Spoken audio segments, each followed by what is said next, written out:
Morning, everybody. I know I don't really have many people listening anymore. What a boring morning for me. I know we had a lot of folks sitting here waiting about 15 minutes. I thought 13 seconds was the longest gap in my life about 2 weeks ago when my Bills decided they just didn't want to go to the Super Bowl this year. But anyway, sorry, we had some technical difficulties this morning. I know a lot of you hopped off, but the video will be available on YouTube. So I want to make sure the message that I had today was really important. I want to make sure I get that out to everybody and that it's available for y'all to see. I do have my coffee. It's not really a good morning based off of the computer's decision to slow down this morning, but a couple quick things I just wanted to kind of chat about today. We're going to talk about critiquing the confession. But first, I do want to say for those of you that are coming back to watch these videos, thank you guys every week. I know Friday mornings, it's been fun for our instructors to come on and share a little bit of advice or interviewing tips or suggestions. So we appreciate you guys kind of hanging out with us at the end of the week. Also, just some exciting news. I know this coming week, we've got a really cool open source investigations class. So if you didn't know, WZ is now partnering with one of our instructors, Heather Honey, and she puts on really an incredible class. So check out some info on that.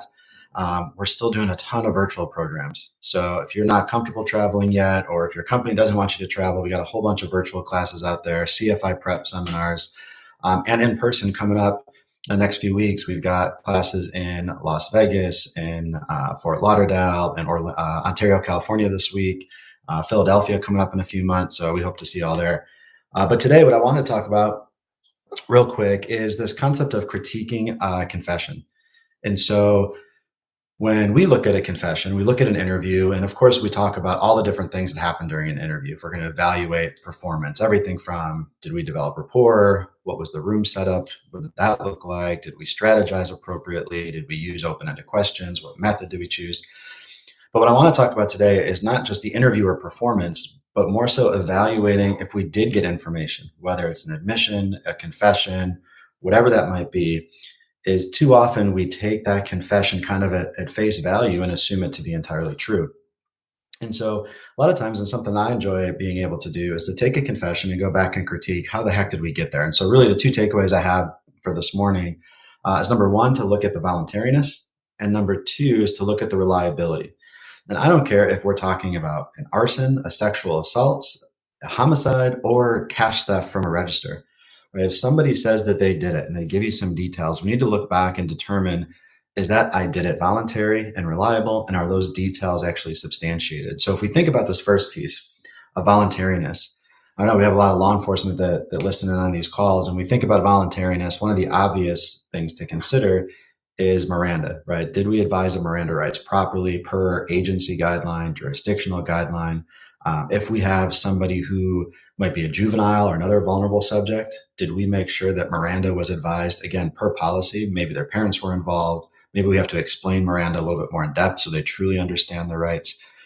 And the private sector, when we think about voluntariness, right? A non-custodial interview, if we look back at that conversation, even if they confessed, are we looking to see, did that employee recognize that they were able to get up and leave at any time? Did we set up the room that made it feel like they weren't able to leave? Is there an argument to be made that maybe they were in custody, right? There was a perception of custody. The other thing about voluntariness I want us to think about is, what was the subject's state of mind during the interview? We talked about vulnerability, right? Juveniles, mental capacity, intellectual disabilities, those types of things. But even somebody who may not traditionally suffer from one of those vulnerabilities, but they're exhausted because they just worked an overnight shift, right? Or they're exhausted because they haven't had a break, and you pull them at the end of their shift to talk to. Or maybe it's a public sector case and you're talking to them immediately after a traumatic incident. We have to think, what was their state of mind when they waived their rights, when they made a decision to talk to us? That could impact voluntariness. The second piece, a little bit more kind of technical and tactical. I want to think about the reliability of an admission, right? If somebody provides for us a confession, again, I don't care what the case type is, we need to think about what details did they provide us.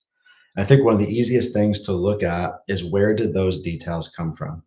It's kind of crazy when we do look at false confessions, right? The high percentage of false confessions that actually contain intricate details of the crime. And so when you just look at the confession, you'd think there's no way this is false, right? If somebody knows all these details, they had to have been there. They have to know information.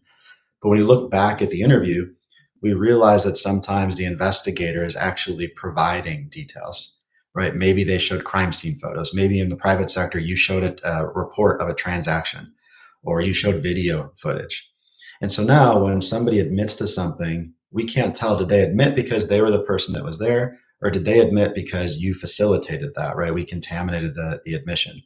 And that's why a lot of our methods, right? We talk about the non-confrontational WZ method, the participatory method, the cognitive interview, these fact-gathering approaches, right? The strategy is to withhold evidence.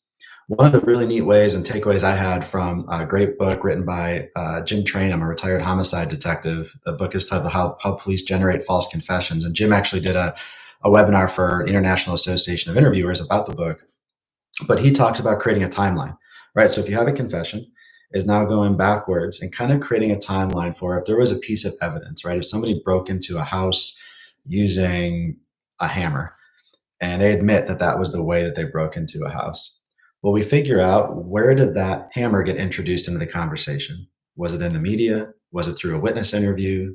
Did the detective mention that? Was there a crime scene photo shown? Or preferably, did the subject independently bring that up first? And so really my takeaway for this morning, this late morning's coffee before class, is to go back after an admission.